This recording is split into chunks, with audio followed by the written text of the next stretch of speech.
Douglas County Health Director Dr. Adi Poor says we'll get a better picture of coronavirus if we compare weeks rather than days. She told the county board that makes it easier to see the ups and downs. Chief photographer Stephanie Nolte shows us how she says we're doing with kids back in school.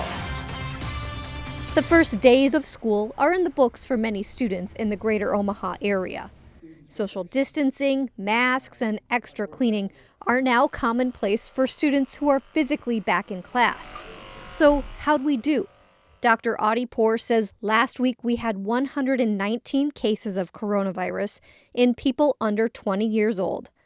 Ages 15 to 19 had the most, with 79 cases. 17 students that have come down with COVID-19, 18 staff, and 152 cases are in quarantine.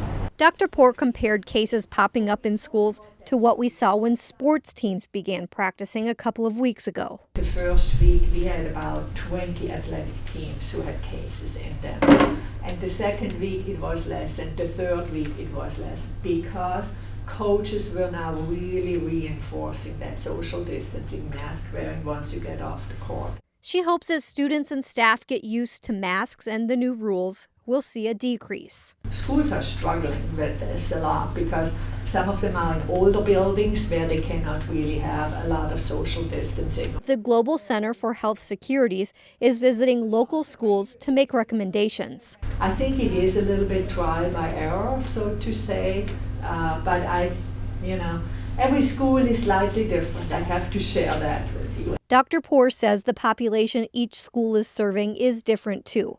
But she says everyone is trying their hardest to keep students healthy. In Omaha, Stephanie Nolte, 3 News Now.